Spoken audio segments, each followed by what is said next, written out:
bienvenue dans cette nouvelle vidéo de Auto Salles Obscures. Alors comme je l'avais dit la dernière fois, on va s'intéresser à Deadpool et Wolverine, le dernier avatar du MCU, le 34e film, si je ne me trompe pas, qui a été un succès mondial. Il y a plus de 1,3 milliard de dollars de recettes en l'espace de quelques semaines. Et ce qui est rassurant évidemment pour le studio après le bid de cinglant de The Marvels. Comme quoi, lorsqu'on propose au public un film qu'il a envie de voir, et non pas qu'on lui impose un agenda politique, ou qu'on lui impose des personnages qui ne sont pas franchement transcendants, il ira voir le film. En tout cas, ça rassure un petit peu Disney, ça rassure également les amateurs de films super-héros, et puis pour ceux qui essayaient le genre est fini, on va passer à autre chose, il va falloir attendre un petit peu. Voilà. Alors le film est réalisé par Shawn Levy. Sean Levy, c'est un réalisateur, on va dire, un bon technicien, qui est derrière des films comme La Nuit au musée, comme Free Guys, qui était déjà avec Ryan Reynolds, par exemple. Il remplace Tim Miller, qui était aux commandes des 2 premiers volumes. Donc Tim Miller qui avait quitté l'univers de Deadpool pour réaliser Dark Fate, le dernier épisode de Terminator au cinéma, qui n'est pas extraordinaire, mais bon, qui n'est pas non plus le navet qu'on veut bien nous vendre. Voilà, donc Shawn Levy, c'est un réalisateur, on va dire, docile, mais bon, il a une ambition visuelle qui est assez honnête, il sait bien mettre en place des plans, son montage est plutôt sympathique, c'est pas trop saccadé, enfin voilà, c'est un bon yes man, pour dire quelque chose, mais évidemment, il n'a pas les traits visionnaires d'autres réalisateurs, comme je sais pas, Sam Raimi pour Doctor Strange, pour ne citer que ce dernier.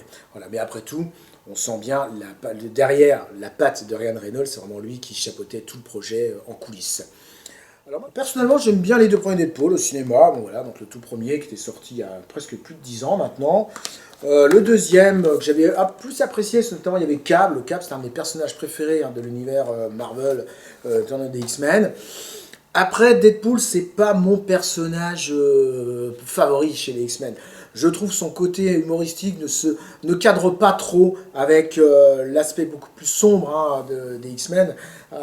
Si vous connaissez bien le comics, voilà, vous savez que les X-Men, c'est vraiment la série la plus sombre, la plus pessimiste, et ça depuis quasiment sa création des années 60. Voilà, je trouve que Deadpool, ça fait un petit peu un cheveu sur la soupe. Donc le film est la suite donc, des 2 premiers Deadpool, mais également la suite donc, de Logan. Logan qui, alors par contre, à l'inverse, c'est un de mes films préférés Marvel. Je trouve que tout est parfait dans ce film, la fin, le côté crépusculaire, le côté western. Le fait qu'on a vraiment un personnage dont on sent au bout du rouleau, et un acteur qui pense avoir fait le tour de ce personnage, une fin extraordinaire, voilà, un superbe film. Là aussi, il y a quelques gens qui n'apprécient pas le film, qui le trouvent surestimé. Moi, je suis désolé, je trouve que c'est vraiment un excellent épisode des X-Men, un épisode de Logan et un excellent épisode de Marvel au cinéma. Voilà. Donc on a un crossover entre ces 2 suites quelque part, mais qui exploite à nouveau le multivers. Voilà, Marvel n'en a encore pas fini avec ça. Voilà, ce qui nous donne plein de trucs délirants, donc des Deadpool qui viennent de tous les côtés, plein de Logan différents également, dont un qui fait 1m60. Comme dans la bande dessinée, dans la bande dessinée, Logan ne fait pas plus de 1m60. Alors dans les films, il est plus grand parce que Hugh Jackman fait plus d'1m60. Et puis on a voulu donner comme un côté un peu héroïque, mais voilà, dans la BD, relisez les comics, vous verrez que Logan, il est plus petit que Colossus, il est plus petit que Cyclope, il est plus petit que tout le monde quasiment. Voilà. On a également une vilaine qui est assez intéressante, donc Cassandra Xavier, qui est la sœur du professeur X, mais bon, la sœur maléfique, même si, comme souvent dans les films Marvel, elle n'est pas très bien exploitée. Voilà. Donc, de toute façon, le public n'est pas là vraiment pour ça. En fait, comme le dit à un moment Deadpool dans le film, ce qu'il veut faire, il veut voir les 2 personnages se foutre sur la tronche, il veut voir des blagues potages, il veut voir du gore, il veut voir de la baston à tous les étages, et le script va lui en donner, au détriment d'un scénario qui est quand même relativement mince. Donc le pitch quand même, alors attention à partir de là, je vais spoiler quelques trucs, donc si vous n'avez pas vu le film, abandonnez la vidéo ici et revenez plus tard. Donc le pitch, donc après avoir été refusé chez les Avengers, donc Deadpool est dans l'univers MCU classique finalement, il traîne son mal-être, il ne sait plus trop quoi faire, bon, il a trouvé un travail qui ne lui plaît pas vraiment, voilà. Et puis il va apprendre que pour sauver son monde, il faut qu'il se fasse aider par un Wolverine. Pas de bol, le Wolverine dans lequel il vit, il est mort depuis belle lurette. Donc il va être obligé d'en chercher un ailleurs, dans d'autres univers. On retrouve également donc, le tribunal des variations anachroniques, donc le TVA, qu'on voyait dans Loki, hein, pour faire un peu le lien avec le MCU et les séries télé, et hop, c'est parti.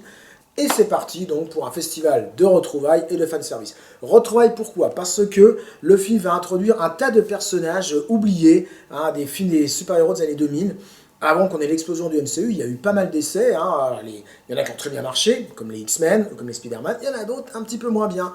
Voilà. Donc on va retrouver Elektra, par exemple, qui avait eu son film éponyme après le film avec Daredevil. On retrouve Blade. Alors les Blade avaient plutôt bien marché, mais c'était rien à voir avec les raz-de-marée qu'on a eu après. Toujours interprété par Wesley Snipes. On retrouve Gambit, qui était dans le premier Logan. La Torche Humaine, qui a interprété. Bon, je vous laisse quand même un peu de suspense.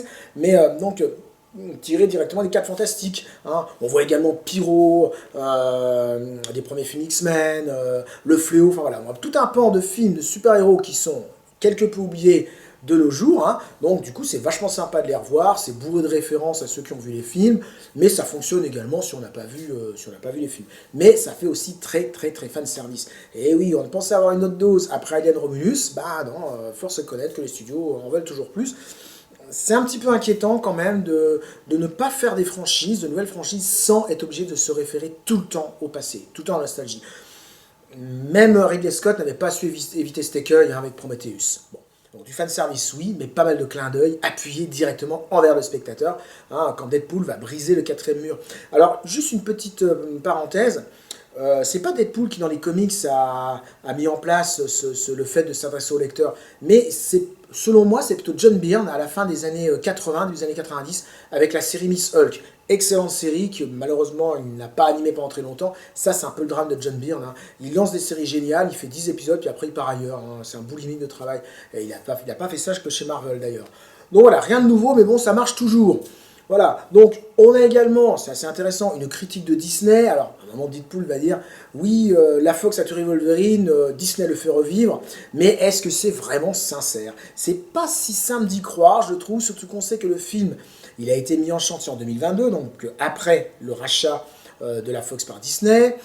Mais bon, quand on voit le film quand même avec le festival de violence, de dialogue bien salé, on a quand même un moment, la méchante Cassandra qui dit qu'elle va se caresser le minou, hein, bon voilà, vous voyez à quelle fait allusion, bah, ça montre bien que le studio de Burbanks n'a pas trop mis son nez dedans, il a laissé le gore, le film d'ailleurs est classé R, hein, il a laissé la violence, je dis les dialogues bien orduriers, et ainsi de suite.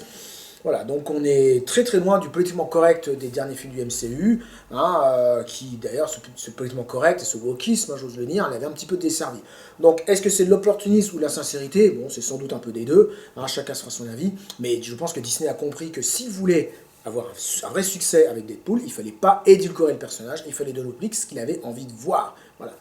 Donc, le film est très spectaculaire et il fonctionne comme un buddy movie. On a d'un côté un Deadpool très bavard, de l'autre côté un Logan très taiseux, donc deux personnages que tout oppose, qui vont s'affronter, qui vont se taper dessus, et à la fin, qui vont finalement se réunir de manière un peu forcée pour pouvoir affronter le méchant. Ça vous rappelle quelque chose? Bah oui, les buddy movies des années 80, hein, les armes fatales, les derniers samaritains, enfin toute l'écurie Silver Picture, voilà. Mais ça fonctionne très bien, parce qu'il faut être honnête, les deux personnages sont quand même super bien écrits. Hein. Que ce soit dans leurs films solo, dans les films où ils sont avec d'autres personnages, bah, comme dans les X-Men. Hein. Pourquoi est-ce que Logan est devenu le X-Men le plus puissant et le plus populaire au cinéma? C'est parce que son personnage était super bien écrit.